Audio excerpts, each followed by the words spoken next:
guys, C.O. Cannon here from Fiction Atlas Press, bringing you another indie connection. Today I'd like to tell you about some indie books that you might enjoy if you're a fan of The Starless Crown by James Rawlins. The first book I have for you is called The Kingless Crown by Sarah M. Craddock.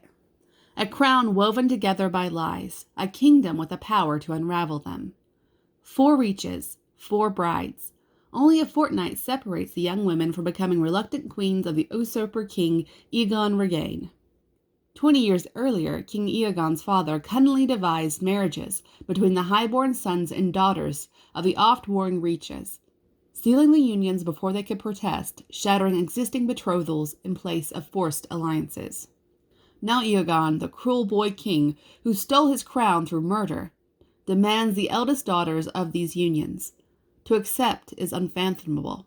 To refuse is treason. The lords and ladies of the kingdom have no choice but to prepare their beloved daughters for the horrors ahead. But they'll soon discover there are no longer any daughters left to present. All 4 have disappeared, painting the world with their rebellion. Theirs is not the only rebellion. Across the kingdom, little fires light within. From the enigmatic sorcerers in the northern mountains to the magi who both wield and regulate the kingdom's magic and beyond, to a place where 2 prisoners are not what they seem.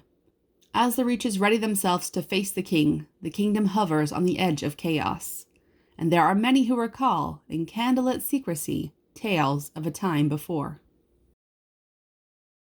The second book I have for you is called Where Shadows Lie by Allegra Pescatore. The chosen one is dead. Disabled since childhood, his little sister never expected the weight of a crown. Now she might lose it before sitting on the throne. Beset by rebels, scheming politicians, and cutthroat bankers, Eleanor must choose between accepting her father's despotic rule or risking everything for her late brother's lofty ideals.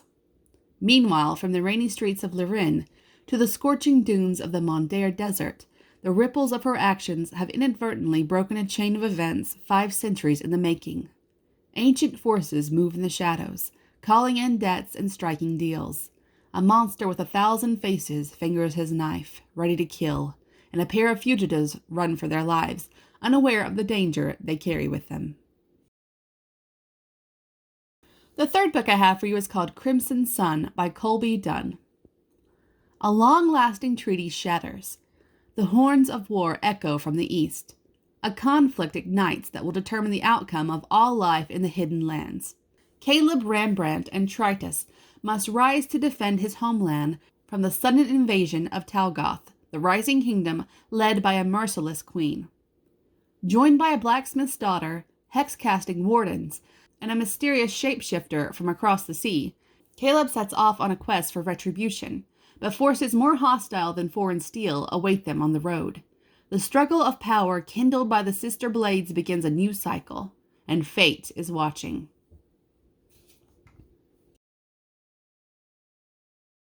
And the last book I have for you is called Wizard's Rise by Philip Tommaso. For over 200 years, the Rai Empire outlawed the use of magic. Now the empire has fallen, and a new, sinister power is rising. Ambitious and corrupt, the Mountain King will stop at nothing to reach his goals. Enslaving a sorceress to do his bidding, he begins his hunt for lost talismans that can help him bring the wizards back and harness their power. To save the old empire from this growing, sinister magic, 17-year-old farm boy Michael and his friends begin a desperate journey. They must collect the talismans before the Mountain King. On their way, Michael will have to face fears and accept truths he never knew existed. A war is coming, and their time is running out. And if they fail, a terrible darkness will steal the light from Grey Ashland Realm forever. Okay, that's all for me this week. I'll see you next week on The Indie Connection. Bye!